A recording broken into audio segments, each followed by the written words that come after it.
ikiyago cy'uyu munsi gishingiye kuri iyi ngingo nkuru ngo ntimusinge n'umutima nimwemere Imana na jewe munyemere. Tubyumvise muri ijambo rishikirijwe mu nkuru nziza ya Yohani ikigabane cya 14 uhereye ku karongo ka mbere gushika ku karongo k'12. Ntimusinge n'umutima nimwemere Imana na jewe munyemere. Uwo ni Yesu avuga. Iri jambo ry'inkoramutima rivuga riti data nasiba gukora nanje nyene ndakora. Uwo ni Yesu. Twarumvise ingene Imana yo nyene ku rukundo rwayo n'ikigongwe impuhwe ifitiye ivyo yaremye byose yamerikira ko ibitangaza mu buzima bw'abantu byinshi turabibona. Hari n'ibindi by'umurengera twebwe tudashobora kubona n'amaso yacu, kuko Imana iri ku kivi. Data nasiba gukora na Yesu wenyene arakora. Hari n'ahandi avuga ati uwunyemera nawe nyene azokora ibikorwa nkora ndetse azokora n'ibiruta. Ni ukuvuga ko ivyo byose biranguka kubw'ububasha bw'Imana nyene. Ibikorwa by'Imana ni vyeranda, kuko atagikorwa na kimwe kibi gishobora kuva ku Mana. Ivy'Imana ikora byose ni vyiza. Hariho bamwe bahora bibaza ngo amagorwa canke amahano canke ibibazo bibaguyeko ngo ni Imana ibarungikiye. Irashobora kubereka bikabaho kugira ngo ininahaze muri ivyo. Mugabo nta kibi kiva muri yo, kuko ni Imana nziza nyeranda kandi ivyo ikora byose ni vyiza. Kuko Imana si umuntu, ni ubwenge nyabwo, ntiyibagira, ntiyoberwa, ntihushagirika, kandi nishobora kunywa royali ngo yibagire cyangwa ngo borerwe. Nico gituma rero ibikorwa byayo byama ari vyiza, n'ubucererwa n'icererwa mu gukora. Igihe ikintu cyose gikora ku mwanya waco, kandi igihe cyose kibereye ko gikorwa, ko kiranguka, kiraranguka. Iri ku kivi rero umwanya wose, kuko ntiyigera ifata akaruhuko. Nta konje baho cyangwa ngo konje peye cyangwa ngo vacances. Hamwe twokumva bamwe bavuga ngo twayibonye cyangwa twayumvise iruhuko y'ingozi. Oya, ngwiri Muyinga cyangwa ngwiri muri Kongo cyangwa Tanzania cyangwa mu Rwanda cyangwa mu Burayi n'ahandi. Oya, ntihunyiza uragiye Isirayeli, ntahunyiza, ntasinzira, yamara ku kivi. Naho abantu rero bari ngaha canke abari kure boba barushe, uyu munsi twaje tugana iyo Mana iri ku kivi, iyo Mana itekanye imitima, iyo Mana soko ry'ivyiza byose. Twaje ku isoko ry'ubukiriro kwa Yesu Kristo, umwana w'Imana nzima, uremurura barushe n'abaremerewe bari kwinshi. Igihambaye kiruta ibindi rero ni ukugira ukwemera, ni ukugira ukwemera, kuko ukwemera kurakiza. None nawe muvukanyi, kuri uyu mugoroba, kuri uyu mwanya umukama aguhaye guhura nawe, wumva wifuza gukira? Turafise Imana ikiza, amen, kandi ni ku kivi. Urashaka amahoro? Twaje tugana umwami w'amahoro Yesu Kristo yapfuye akazuka, ni muzima mu myaka n'imyaka. Uyu munsi rero ni batubwira ati ntimusinge n'umutima nimwemere Imana na jewe munyemere. None wumva umutima wawe wugurutse kugira ngo ivyo umukama kubwira ubisanganire n'umutima wera kandi utekanye? Zirikana rero kuri mu minwe y'Imana kandi uri ku isoko. Kandi uri ku isoko ntavoma amazi mabi. Tugire Kristo. Uri ku isoko ntavoma amazi mabi, ni ukuvuga aba yashitse. Iri jambo Yesu abwira aba batumwa biwe, abigishwa biwe bari kumwe, ati nimusinge n'umutima nimwemere Imana munyemere nanje. Ni byiza ko turitegera kandi tugerageza kuritahura. Nashimye gushimikira ku ngingo nkuru zishika 4. Ingingo ya mbere, ibihungabanya abigishwa ba Yesu, kuko arizo babwira ijambo nk'iri bari bahungabanye. Ingingo ya kabiri, ibidusinze umutima mu gihe tugezemo. Ingingo igira gatatu, inyishu muri Yezu, inyishu mu Mana nzima, nimwemere Imana munyemere nanje. Hanyuma ingingo ya kane ariyo ngingo ya nyuma, subiza umutima mu nda, Yezu Kristo ni muzima. Amen. Bavukanye bakunzi b'Imana, imbere yuko Yezu Kristo ababara agapfa hanyuma akazuka, yarasezeye abatumwa biwe. Turabibona mu kiganiro Yezu yagiranye nabo, kuko nta na kimwe gishika mbere kizomushikira no mu kubabara kwiwe atakibwiye abigishwa biwe. Simoni Petero mu gihe Yezu yariko arabayagira yaramuciriyemwo abwira Yezu ati ugiye hega Mukama? Yezu aramwishyura ati aho ngiye nturi guhangurikira ubu, uzohangurikira hanyuma. Tubisanga mu Injili ya Yohana ikigobe cya 13:36. Ahandi naho yari yababwiye ati bane banje nakanya gato gusa tukimaranye muzondondera, kandi nk'uko nabibwiye abayuda namwe nyene nabibabwiye ubu, aho ngiye ntimushobora kuhaja. Ivyo rero birabuzuza umubabaro mu mutima wabo. Yezu yarahejeje kumenyesha icese kumwe muri bo aza kumugurisha, ati nukuri ndabibabwiye umwe muri mwebwe aza kungurisha. Yongera abwira na Simoni Petero nawe kwaza kumwihakana gatatu isaka itarabika. Ivyo birabatuntuza ku mutima. Ibaze namwe bari bamaranye imyaka hafi 3 yose basangiye ubutumwa, abigisha bamwitegereza, kandi yarabakunda nabo bakamukunda. Mu kubasezera rero aya majambo arabatera umutima uhagaze. Yezu akoresha imvugo ihambaye ibagora mbere no gutahura. Tugerageze kubitegera. Ubwa mbere natoye bikuru mu nyandiko nyeranda, ariko hari ibindi byinshi. Ubwa mbere Yezu ati singisubira kubaganiriza kuko umutware w'iyisi yaje. Ibyo turabibona mu nkuru nziza ya Yohani ikigobe cya 14:30. Singisubira kubaganiriza kuko umutware w'iyisi yaje. Irindi jambo rigira kabiri ati bazobaca babakure mu masinagoga, mbere haza kuza igihe uzobica wese azogira ngo akorera Imana. Muribuka ibyashikiye Sawuli yahindutse Paulo. Sawuli ariko arahama yagenda ku bakuru b'abasaseredoti n'abashinga b'igihugu akabasaba makete kugira ngo agende gufata abagabo n'abagore basenga bemera Yezu Kristo, kandi aho yabikora ariko akorera Imana. Mugabo musurizi na muribuka ingene umukama wenyene amubikira ati Sawuli umpamiliki, nawe turindega mukama ati ndi Yezu uri kurahama.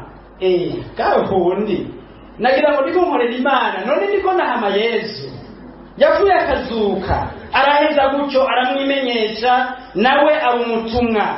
Ibyo turabisanga mu nkuru nziza ya Yohana ikigobe cya 16:2 no mu gitabo cy'ibikorwa by'abatumwa ikigobe cy'icenda 1 na 2. Turabona kandi karorero Yezu avuga ati hasigaye iminsi mikeyi nimwe mukimbona, kandi hazoba hasigaye gato mugasubira kumbona. Nukuri ndabibabwiye muzorira mwongere mwiganyire, isi nayo yibereye mu kanyamuneza. Tubisanga mu Injili ya Yohana ikigobe cya 16:16 gushika 20. Akandi karorero ingene Yezu ababwira mu Injili ya Yohana nyene 16:32 agira ati igihe kirageze, mbere harageze ko mushwiragira, umwe aje mu byiwe nanje musige nijenyene. Ibaze iryo jambo ariko aribwira abo basangiye, kandi we nyene yitoreye kugira ngo babane nawe, basangire urugendo, abigishe, bongere bamwitegereze, bamwigire ko byinshi. Ababwira ati mugiye gushwiragira, umwe wese aje mu byiwe nanje musige jenyene. Atariko sindi jenyene kuko data yantumye turi kumwe. Akandi karorero kagira 5 ati kwisi muzobona amagorwa. None ayo majambo yo uri kurayumva, wumva ari wewe uhari, wowe uragusimba umutima. ivyo vyongera ku bindi yari yababwiye ati turaduze Yerusalemu, umwana w'umuntu azorwa mu minwe y'abamwica, aterera mu bapagani, hanyuma bamubambe ku musaraba, mugabo hashize gatatu azozuka. Ivyo baravyumvise. Ivyo byose biri mu rukurikirane rw'ibiza kuranguka, hanyuma Yesu agafata ijambo ariko arabasezera. None ivyo ntivyobura kuba vyinjiye umutima, mbere no kubahungabanya. Imbere yabo byose bibaye nk'umwijima, buzuye agahinda n'amaganya, umutima wabo nutekanye namba, bahungabanye. Yesu arabibabonamwo ko barushe kandi ko baremerewe, nk'uko nawe nyene byamubaye ko akabyiyumvamwo, kugera naho avuga ati ubu umutima wanje urahugumbwa, none mvuga iki dawe, nkizi iyi saha, yamara iyi saha kandi iyo saha ariyo yanzanye. Turabibona mu Injili ya Yohani ikigabane cya 12 akarongo ka 27. Mu by'ukuri mu kubaremesha no mu kubahoza abayimiriza ngo bemere Imana, kandi akavyura umwizero wabo mu nyishu yahaye Petero, aho amubwira ati nagusabiye kugira ngo kwemera kwawe nikugirire, nawe niwamara kugaruka uraremesha bene wanyu. Kandi ahandi akamubwira ati aho ngiye nturi buhangurikira ubu uzohangurikira hanyuma. Ivyo rero birabaremesha kuko barumva yuko badatakaye, batagiye akagirire, ko nawe nyine atagiye kure yabo, ko umunsi uri izina bazosubira kumubona bagahimbagwa. Nico bituma rero ababwira ati ntimusinge n'umutima, nimwemere Imana munyemere nanje. Ndagusabye muvukanyi ubimbwirire mugenzawe uti ntusinge n'umutima. Emera Imana, emera Imana, wemere Yesu Kristo. Umukama nani nahazwe aheza jiwe mu bihe byose.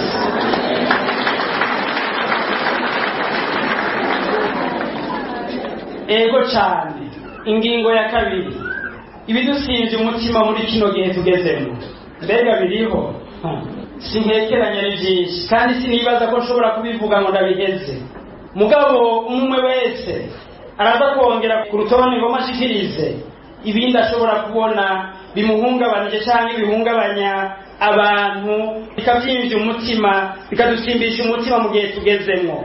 Niby'ukuri mu gihe tugezemo hari ibintu byinshi bishobora gusimbya umutima cyangwa imbere guhungabanya ubuzima bw'umuntu. Ni byinshi cyane. Ubwoba bwa kazoza, bamwe bahungabanye kubera ubwoba bwa kazoza, umwitwarariko wo kubaho muri kazoza. Bamwe kumbure bafashe amadeni mugabo bamaze kubona ko batagishobora no kwishyura. Ibyo birabahungabanya, biratera ubwoba, bakiyumvira niyo bohungira bakahabura. Aho hari n'abandi batekewe n'ubwoba kubera ko babona ko bashobora gutakaza ibyo bubakiye ku buzima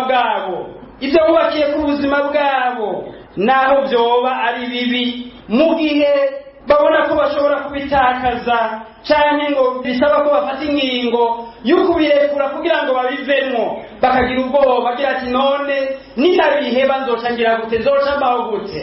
Akumva umengo biramuteye ubwoba, agacatinya. Ibyo Yesu arabifise ko ubasha kuko arashoboye. Aho haraho abantu bahungabana bagasimba umutima iyo bariko barumva canke bariko barabona ibimenyetso by'umutekano muke, haba mu mitima yabo canke mu miryango yabo canke mbere no mu gihugu c'amavukiro. Mu gihugu canje iyo umutekano uhungabanye, ndabura amahoro, ndasimba umutima, nkabona umengo nta nyishu. Ivyo byose umukama bifise kububasha. Hari abandi kumbure umutima wabo wahungabanye canke n'ubudurumbanye kubera ubukene bwabugarije. Ubukene bwugarije abacu mu miryango yacu canke mu gihugu cacu, ku rugero rw'umwe wese mbere, umwe wese atabona icyo afata n'icyo areka. Bamwe basindikajwe n'ubukene mu miryango yabo, babura icyo bagaburira abana babo, babura mikoro, abagwayi bakabura ingene bivuza. Ivyo byose birahungabanya abantu. Simvuze rero ingene umuntu ashobora kubura mikoro mu bintu nkenerwa byo kubaho kwa misi yose. Arahandi kandi tubona umengo amarushwa n'amagorwa aguma yiyongera kandi atagabanuka mu mibereho y'abantu. ibyago indwara zidakira zibandanye ziyongera aho kugabanuka ahubwo abaganga babandanya bamenyesha n'izindi urutonde rukagenda ruba runini ivyo byose birahungabanya abantu bikabadurumbanya simvuze rero urukundo rwatituse mu bantu urukundo rwatituse mu bantu usanga injyane hagati y'umugabo n'umugore ejo bari bakundanye bagasezerana ati jewe ndakwemeye wewe umugore wanje ndakwemeye wewe umugabo wanje ndakwemeye kutazoguhemukira mu mahirwe no mu marusha urwaye cyangwa ukomeye uwo yari yamusezeraniye ivyo byose kwazona mukunda mbere iminsi yose y'ubuzima bwabo ugasanga niwe mutoteza mukomeretsa ku mutima yaramubabaje yaramwishe yamwiciye hejuru ivyo byose birabuza akanyamuneza birahungabanya umutima wa muntu aho rero simvuze imitongano usanga hagati y'abavukana basangiye amaraso badashobora gusangirira basigaye n'abavyeyi canke imbere bakajyana n'abavyeyi bakiriho abantu usanga badashobora no kuramukanya bakanezerwa bari kumwe n'abarundi nabo twita abarundi mugabo ari kumwe n'uwo bavukana ntiyigere yumva afise amahoro akabona umwasi akabona uzomugwanya mwiragi ry'abavyeyi akabona mbere uzotuma atorana bike kandi yashaka kubitwara byose hari ahandi mbere usanga no mu gihugu n'imigambwe ari n'imigambwe haranira ubutegetsi mu gihugu ugasanga idashobora gusenyera ku mugozi umwe imvugo ugasanga ni iyihe ubumwe bw'abarundi mugabo twaje mu migambwe ntibashobora guhuza bamwe ntavuze ugasanga ntibashobora guhuza naho ntabavuga mwese murabazi ntibashobora guhuza barahigana umwe bahiga abandi barahamana mbega none icyo gihugu abari imbere bagomba kuja imbere ku butegetsi badashobora gusenyera ku mugozi umwe icyo gihugu kizotekana gute ivyo biraduhungabanya umengo umwe wese agomba kurondera icibare yikebera akibagira yuko igihugu ari ingabire twahawe twese atanya gupfa atanya gukira twategeka kubitahura bakavyumva yuko bategeka kurondera ineza ya bene gihugu bose uko bangana aho rero kandi ku rundi ruhande simbuze ubuhemu buri mu miryango kubera ukutabunga umugabo cyangwa umugore berekana ko bafite inzara n'inyota idahera kubijanye n'umubiri bakabura mu mubiri wabo ukamenga umwe ntakwigwa n'uwundi ivyo byose birabuza akanyamuneza ububeshi cyangwa ikinyoma cyakuye mu bantu ufatiye ku buryo bugeze bwo guhanahana amakuru ubwo ntimubibona mweho ingene abantu basigaye babesha mu telefone kuri internet Facebook n'ibindi ivyo byose ukamengo nibisanzwe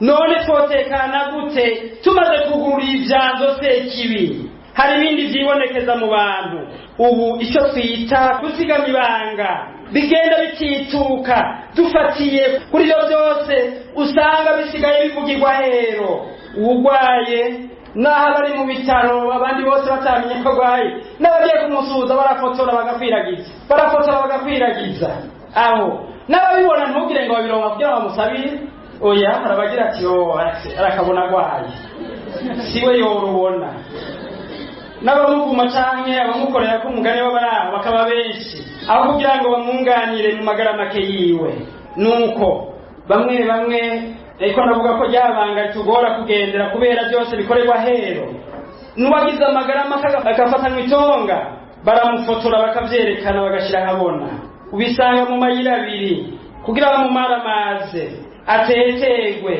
aburanigwe ahungabane n'umuhungu ahebanye n'umukobwa bahora bakundana ubisanga mu mayira abiri ku rubuga rwa Facebook na WhatsApp umugabo atase n'umugore wiwe induru zumvira kuri WhatsApp mu mayira abiri ugize icyo abonye cyangwa icyo yumvise agishyira mu mahwane y'inzira none ivyo nk'abana b'Imana biradutekanya habanamba sinovuga uruhagarara canke gushamirana hagati y'ibihugu vyegeranye cyangwa ibiri kure na kure bashaka gupima ingufu bafise mu bya gisirikare. Ivyo byose birabuza amahoro bene gihugu. Aho hari urwango, amacakubiri, akayigo, ishari, inzigo mu bantu bitera umutima mubi bigakwega mbere kugerengere ku yindi. Simvuze ubusuma, ugusahura no kunyuruza cyangwa gusesagura itunga rusangi, ukugigiturire. Ivyo birakwega njyane mu bantu, bigakwega intambara n'induru mu bantu. Hamwe mbere usanga bamwe bagira bati nimubyigungane duhe natwe tujye, natwe turabantu. Kumwe k'umwana mutoyi agira tutampaye ndabivuga. Duhe natwe tujye, utampaye ndabivuga. Bikavyura ubwicanyi. Ku rugero rero usanga rimwe na rimwe mbere n'ubwicanyi bwibonekeza mu buryo bwinshi mu mpande zose z'isi, mu mibano canke mu buzima bw'abantu. Rimwe rimwe bigaragaza ugukubagura, umukuborezi gufu wundi, ugukorora inda cyangwa gufasha babikora, ugushinzikaza iteka ry'umuntu mu mpande zose z'ubuzima, haba mu bijanye no kwiga iby'amashure, ibijanye no gushikiriza ico yiyumvira, adateye ubwoba canke gukumirwa, ugusenga mu mwitegenzo n'ibindi n'ibindi. Bavukanye ibihungabanya umutima wa muntu ni byinshi kandi biri kwinshi. Aho rero sinokwibagira n'abantu usanga bagorewe mu buhungiro kure y'igihugu c'amavukiro, bafise inyota yo gutaha mu gihugu cabo, mugabo ubwoba bafise canke cyatumye bahunga kitarava mu nzira. Ivyo byose birasimbye umutima bikabuza akanyamuneza. Sinokwibagira kuvuga ngeze kuri rutonde, kuvuga abafungirwa akarenganyo canke baciriwe urwangondagonde, ababarenganya kubera ko batemera gushira aho kuri gushize bakabarenganya. Nitwibagire ko hari n'abandi bafunzwe imyaka n'iyindi, mugabo usanga mu mabohero atandukanye batarigera barengukana imbere y'umucamanza, batagira n'amadosiye muri sentare. Ivyo byose ntivyobura guhungabanya umutima wa muntu. Hari kandi n'abandi bihebuye basigaye babona umengo n'impome zibugarije impande zose mu buzima bwabo, babumba bimeneka, bakidodomba ngo ivy'Imana yabemereye vyatevye. Bamwe bagatuka Imana, abandi bagakekereza ivy'Imana, bakagira bati ya Mana bavuga ngo iri kumwe natwe nayo tukibona yagiye kure yacu. Imana yonyene ubwayo n'ijambo ryayo ntibaryemere, ibikorwa byayo ntibavyemere, bakabona umenga Imana ishoboye bike ku rugero rw'uko barondera kwishoborera ibindi bibaza ko Imana idashoboye. Niho bamwe bitura barumenyi bagenda kurondeza mu bafise ubushobozi n'ububasha kugira ngo babunganire, bibaza ko hari ico borusha Imana. Hari n'abandi usanga barahinduye ibintu bitiranya umuco n'umwijima, kandi si ukuvuga ko batabibona, babigira nkana. Iciza bakacita ikibi. Ndatanga akarorero, urabona umugabo yaraye ahaza urwarwa, ukumva ko yivuga amazina ngo ejo nari umugabo, yaraye agorewe, baje bamuteruye baterera imbere y'inzu begeka nk'umufuko w'amakara, ngo ejo nari umugabo. None ntazi yuko ivyo ari bibi. Hari abandi ukwiba atakivuga uko nyene, avuga ngo ni ukwiha, yivye mugabo ngo ni ukwiha. Abandi nabo kumbure mugwaruka usanga bari mu cyumuro cy'ubusambanyi, si n'umugwaruka gusa no mu bakuze bamwe. Amatohoza nagize bigeze hakurya ya Rusizi, biriko biragana bizi Bujumbura, gusambana cyangwa gukora ibiterasoni bamwe bavuga ngo ni ugukundana. Muravyumva aho tugeze, baritiranya umuco n'umwijima, bakavangavanga byose. Abandi ngo kwica ngo ni ukwikiza umwasi. Aho niho tugeze. Ndiko ndazirikana kuri ibi, nibajije mbega Imana ibona abana b'abantu ibyo bariko barigira, utwo twigira mbega Imana yifata gute? Birakomeretsa umutima w'Imana, kubera ko ikintu cyose kibabaza umuntu, ikintu cyose gisinzikaza umuntu kirashikira umutima w'Imana. Nitwibagire ko hari abantu babuze iyo bahungira kubera ibitero by'abarozi n'abarozikazi bahagurutse kugira ngo barwanye abana b'Imana, bice abana b'Imana. Ibyo byose birahungabanya umutima w'umuntu. Hari n'abaremerewe n'umutwaro w'imivumo biyaturiye ko bamwe bagira ngo jewe naragowe, jewe nta cyiza kintumbera, jewe ntabyofata ngo bifatike. Usanga bama bavyatura uko nyene. Shetani nayo nyene irabizi ko uvyatuye byo haba bikubera uko nyene. Hari igenda mu bwami bwayo ikabwira abamarayika bayo babi iti ujya muntu arembera ko yagowe, genda rero mu mutezi ibintu byerekana ko yagowe. Bigaca biranguka rero ukazobona ibyago birakurikiranye kubera nawe uravyemera ko wagowe. Nta gishasha kirimo nawe wari uvyemera uvuga ngo je narigorewe, jewe nyina aho saba akazi ntaho kumbona, nta hantu namwe ntawe umenye. Ugasanga n'amarembo yarugawe kuko nawe uravyemera wamuvyatura mu mutima wawe no mu buzima bwawe ukemera kumengo nivyo.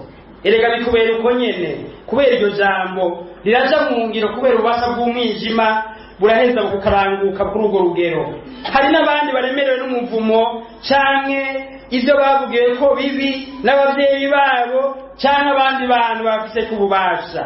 Kumure mbere hari n'abantu usanga batekewe n'ubwoba bw'igihano kivuye ku bicumuro bakoze muri kahise kabo, ubwicanyi bakoreye abantu, uguhumanya ibihezagiye, ubusambanyi, bimwe nariko ndavuga, kuraba no gukora ibiterasoni, gushika naho bamwe uyu munsi bitekebatera n'ubwoba basigara babigendana mu matelefone ngendanwa. Abandi usanga bibereye mu yitiro y'urupfu, igicumuro barimwo ntibakibona, barisinziririye bibaza yuko umukama atari kwaraza vuba, bakibagira ko ingero y'igicumuro ari urupfu. Bavukanye novuga nodondagura ivyo byose sinoheza, mugabo ivyo byose uko bingana bitera ubwoba abantu, bibahungabanya, bibadurumbanya, bakabura iyo bava niyo baja. Menya neza ko umukama wenyene agira ati ntimutinye, ntimusinge n'umutima, emera Imana munyemere nanje, natsinze isi. Ivyo byose Imana ibifise kububasha, Yesu abifise ku ijambo rya nyuma, kuko Imana birashobora kugushikira cyangwa bikakubako mu buzima bwawe. Imana niyo yafata ijambo bizozimangana. Kumbura igihe cyo gufata ijambo rya nyuma kiriko kiregereza kuri wewe uyu munsi, biraranguka niba vyemera mu mutima wawe. Yesu avuga ati ntimusinge n'umutima, nimwemere Imana munyemere nanje. Uburuhe ufise umukama arabuzi, ububabare ufise umukama arabuzi. Uko wugarijwe utabona imbere, utarabe iburyo, utarabe ibubavu, ubona umenga inzira irarengana, ukabona umengo byose birazibiye, umukama wenyene yazutse mu bapfuye afise ububasha bwo kugurura inzira nk'uko yayuguruye mu kuzuka mu bapfuye. Yabuye ryaratembagaye, ni muzima mu myaka yose. Nico gituma nakomerwa amashyi aragaheza mu myaka yose. Inyishu y'ivyo byose iri muri Yesu Kristo umwana w'Imana yapfuye akazuka. Ijambo kumera rirahambaye ati ntimusinge n'umutima, nimwemere Imana munyemere nanje. Ingingo ya gatatu, inyishu y'ivyo byose, ukwemera Imana n'ukwemera umwana wayo Yesu Kristo. Bavukanye bakunzi b'Imana, ukwemera n'ukwakira Imana n'ibyiza byayo, kuko yonyine ubwayo yashinye kubidusangiza ngo tube abana bakundwa bayo, ikatubwira igihugu cayo, mbere ikanatungikira umwana wayo Yesu Kristo ngo atumenyeshe inzira idushikana kuri yo, dusangire nayo ubuzima n'ubuhigwe. Ukwemera kurema umwizero dufise ko turi niyo tuva tukagira niyo tuja ku Mana.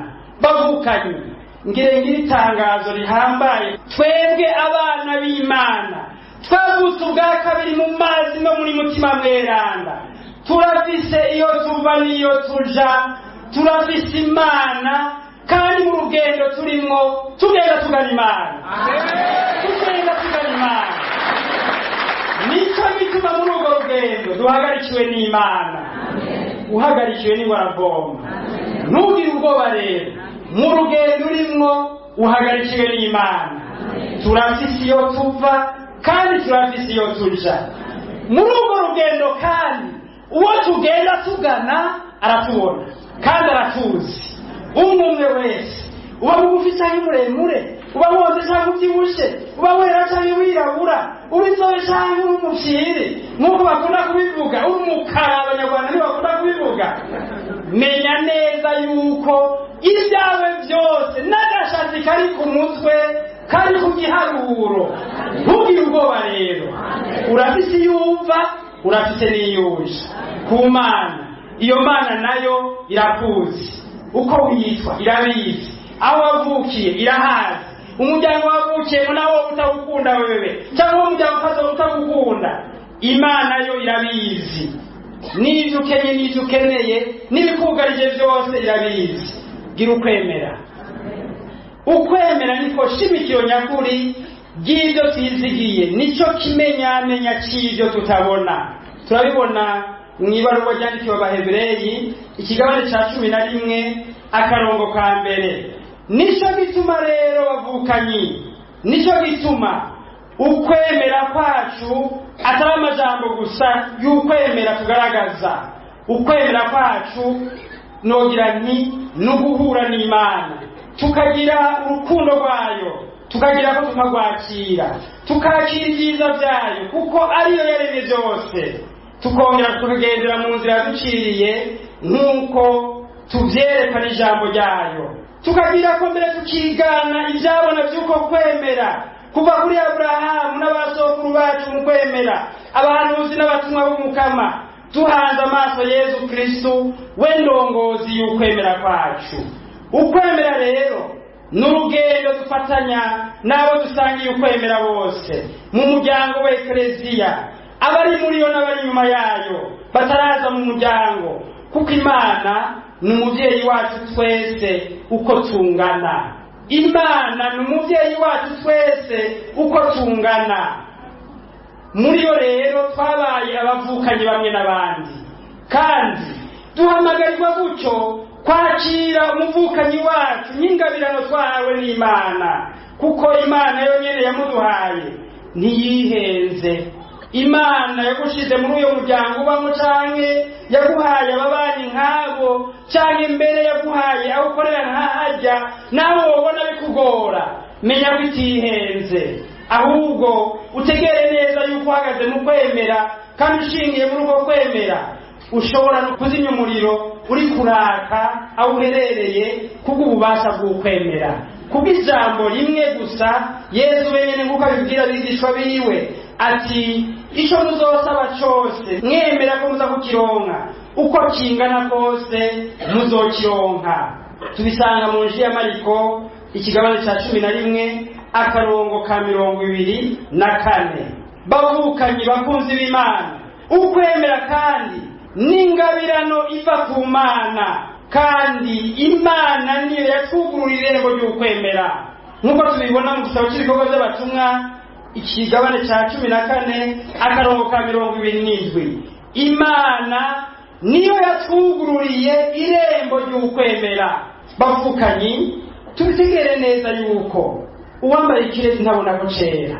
N'iby'ukuri twebwe tubifata nk'ibintu bisanzwe, mugabo uri kuraraba hirya no hino mu bihugu bitandukanye, aho bamwe bifuza kwakira uko kwemera, mugabo hakaba intambamyi yuko bashobora kwishwa bagaca batinya.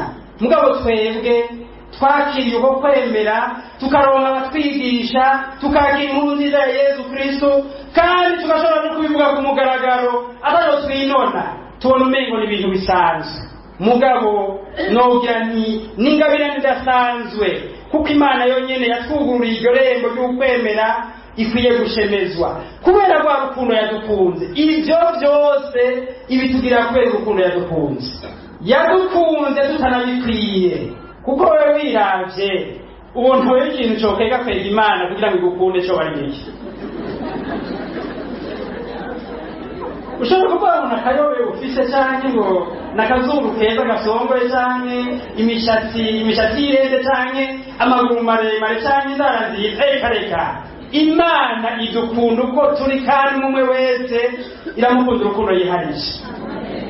Ni nawo muhamagaro wacu, urukundo niwo muhamagaro wacu, nk'uko tubona tubyibuka Papa Yohani Pawulo II Mweranda avyibutsa avuga ati umuhamagaro shingiro wa zina muntu wese ni ugukunda n'ukwiyumva kwakundwa, ugukunda Imana, ugukunda umugenzi, ukwikunda n'ugukundwa.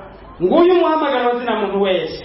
Wewe rero mu mutima wawe uyu munsi aho ubaye, aho urangura imirimo yawe ya misi yose, wiyumva kudakundwa, kuri uyu mugoroba ushika ubabwira uti ni mu nkunde na jewe nkwiye gukundwa, ni mu nkunde na jewe nkwiye gukundwa, kuko ibyo bitarangutse ngo wiyumve gukundwa kandi nawe ushobora gukunda, uba wahushije umuhamagaro wawe, kuko nico twahamagariwe gukunda, tugakunda Imana, tukiyumva kandi ko dukundwa. None bimeze gute mu buzima bwawe? Nta bantu utinya, nta bantu wumva wogunga. Ndakwereka inzira, hungira mu Mana. Amen. Hungira mu Mana. Yesu ati jewe ni inzira, ukuri n'ubuzima, nta uja kwa Data atanciyeko. Imana ni rukundo, Imana ni rukundo. Mu kwemera rero, mu kwemera Imana, nogira niyo nyishu twebwe abana bayo dutanga kuri uwo muhamagaro Imana yaduhaye mu kutugaragariza urukundo yadukunze. Nk'uko umutumwa Yohana bivuga ati ngiki kigira urukundo, suko ari twebwe twakunze Imana, ariko nuko ariyo yadukunze ikarungika umwana wayo kuba ikiru c'ibicumuro vyacu. Amen, aleluya. Amen. Umukamanani na hazumya kure. Menya rero umuhamagaro wawe muvukanyi, dusangiye rino jambo. Umuhamagaro wawe nuko mu rukundo ukiyumva kukundwa kandi ukiyumva ko nawe ushobora gukunda. None mu mutima wawe hari urukundo, tugire Kristo. Mu mutima wawe wewe wa muntu we hari urukundo, nta bantu wanze kurekurira ko mutanyishura. Ubwo mwanyumvise? Mu mutima wawe wewe mbona hariya, wewe mbona hariya, mu mutima wawe hari urukundo. Uriyumva ko abandi bafite ikibazo mu mutima wawe? Nta uri ngaha yoba yavuze ati naka sinzopfa ndamurekuriye kubera ibyo yangiriye. Oya, twese twarabohotse mu izina rya Yesu. Twaratanze ikigongo, abatanze ikigongo bakiriza ikiganza. Mw'ishengero biragoye kwinyegeza, kubera ko rimwe na rimwe abandi bocagira ati none wewe wakoze iyo utazuza ikiganza. Noneho Imana yo nyine isuzuma imitima, irazi ibyo ubayemo nuko umerewe wewe. Hari urukundo mu mutima wa cyane ataruhari, Imana irabizi. Mugabo rero ntwigire uwejo nawe, erega umwanya wo gukira n'uyu nyene. None iyo ngingo uzoyifata ryari gutanga ikigongo? Ntubishirejo. Yesu agira ati emera Imana unyemere nanje. Ni muri kubu ni by'uyu munsi nyene, emera Imana munyemere nanje. Utabizi wahavagira cyangwa yibaza ngo kwemera Imana n'ukwemera Yesu umwana wayo biri kubiri, ariko ni ikintu kimwe. Kuko Yesu wenyine ubwiwe aravuga ati amajambo nababwira sindayavuga ndayitumye, ni Data aba muri jewe yigirira ibikorwa vyiwe. Nukuri ni munyemere, jewe ndi muri Data, nawe Data akaba muri jewe. Nico gituma ashobora kuvuga ati uwumbonye ababonye Data. Avuga ati rero nimwemere Imana munyemere nanje. Ni ikintu kimwe, nimwemere Imana munyemere nanje. Kuko turabibona kandi ku rundi ruhande ahanditse ngo mu ntango jambo yariho kandi jambo yari kumwe n'Imana. Bisubiye jambo nawe yari Imana, yamanye n'Imana kuva mu ntango. Byose byaremwe kubwiwe, nta na kimwe cyaremwe atarimwo. Yesu niwe jambo wa Data yigize umuntu akaza kubana natwe.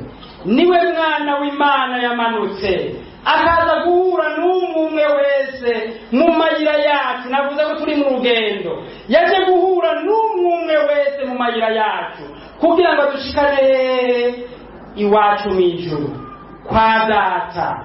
Ari naco gituma rero uwemera wese yuko Yesu ari umwana w'Imana, Imana iguma muri we nawe akaguma mu Mana. Uwemera wese yuko Yesu ari umwana w'Imana, Imana iguma muri we nawe akaguma mu Mana. Turabibona mu ikete rya mbere ry'umutumwa Yohana ikigabane cya 4 akarongo ka 15. None rero wewe muvukanyi uri mu rugendo rwera rugana Yerusalemu yo mw'ijuru, menya neza yuko uri kumwe n'Imana. Uri kumwe n'Imana, Imana imugumamwo kuko yemera umwana wayo Yesu Kristo. None icyo dutera ubwoba ni iki? Icyo duhagarika umutima ni ikihe? Icyo dusimbye umutima ni ikihe? Ninde yo dutera ubwoba cyangwa dusimbye umutima? Kandi turi kumwe n'Imana, duhagarikwe n'Imana, turi kumwe na Yesu Kristo. Subiza umutima mu nda rero, ntutinye. Mugabo rero uko kwemera kugaragare mu bikorwa byawe bya misi yose. Nagire mbere ndabasabe dusubiremo hamwe ukwemera kwa Eklezia. Dusubiremo hamwe tubigaragaze, tubyiyumvire ko tugende kandi bukebuke umwe wese yibaza yiyumvira.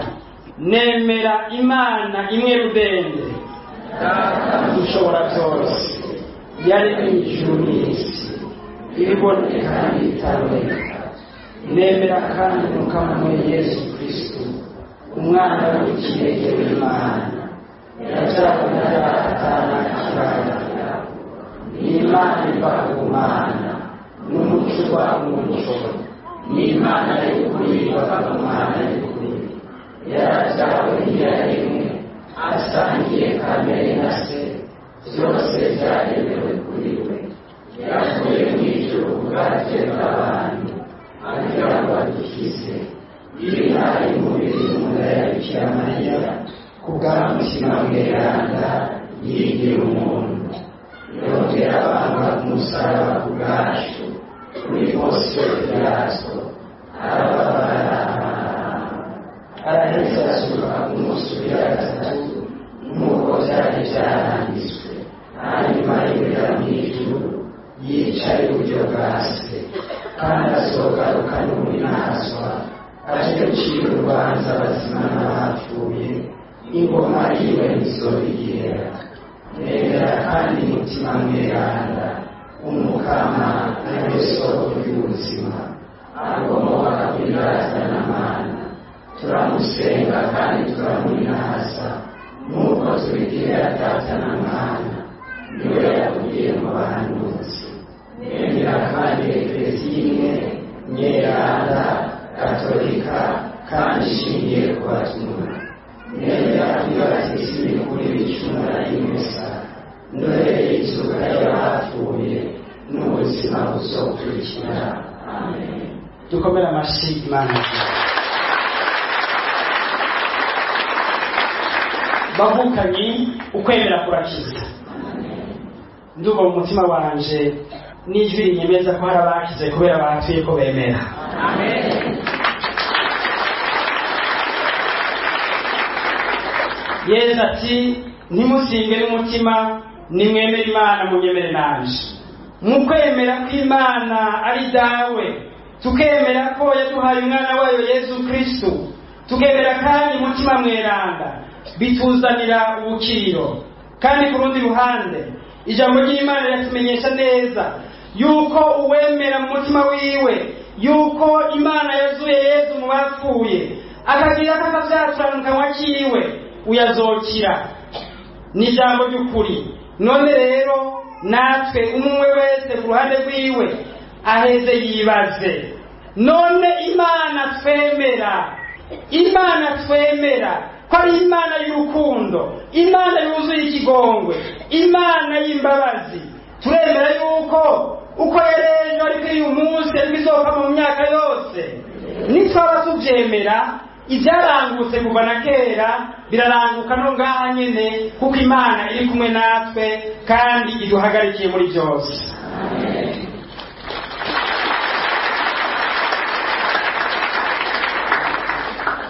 tekana rero, subiza umutima mu nda, Yezu Kristo ni muzima. Niyo ngingo ya kane n'ingingo ya nyuma. Tekana, subiza umutima mu nda, Yezu Kristo ni muzima. Icyo Yezu adutumirira ni ugutekana, kuko ugutekana n'akanyamuneza bitemba mu ruzi rw'amahoro biva mu mutima w'uwazutse mu bapfuye gushika mu mutima wawe, wewe wamuvukanyi, gushika mu mutima wawe. Rimwe na rimwe ugasanga ukwijigwa canke uguhungabana ari byo bikugarije, mu kindi gihe uwo mutima nyene ugasanga wahungabanijwe n'ibyo ubona canke bigushikira mu buzima bwawe, ukibagira yuko Yezu ari muzima. Ukwemera Yezu umwana w'Imana nukwemera ko yapfuye kandi ko yazutse mu bapfuye. Imana yamushize hejuru ya byose.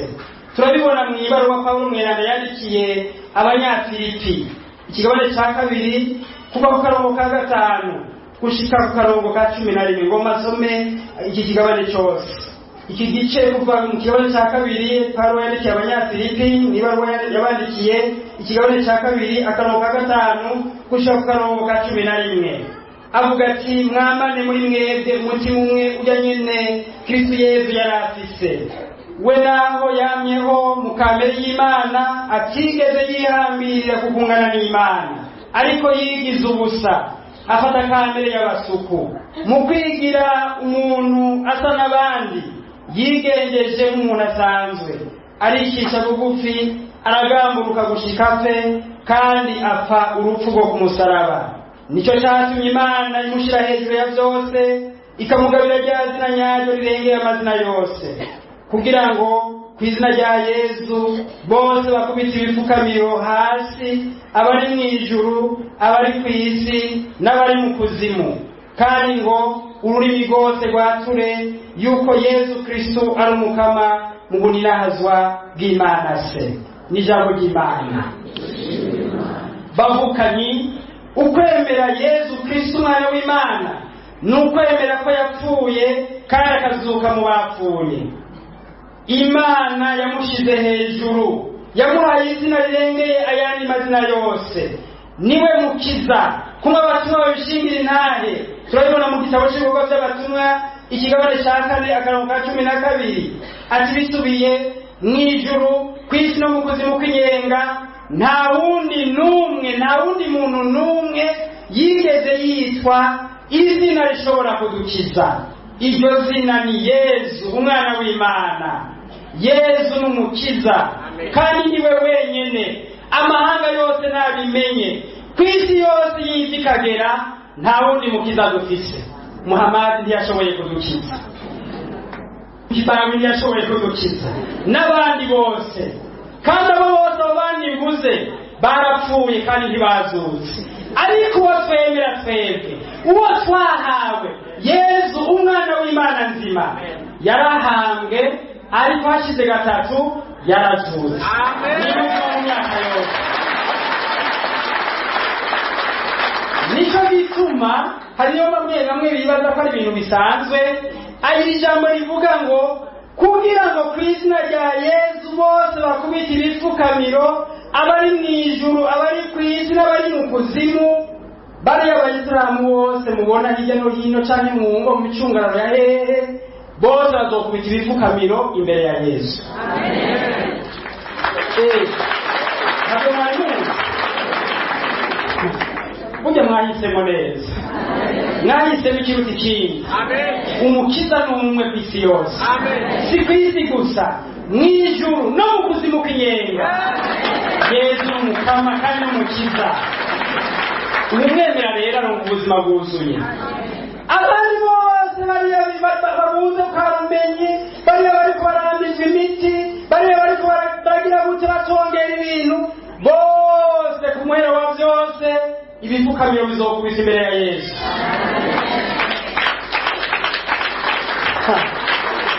Amen.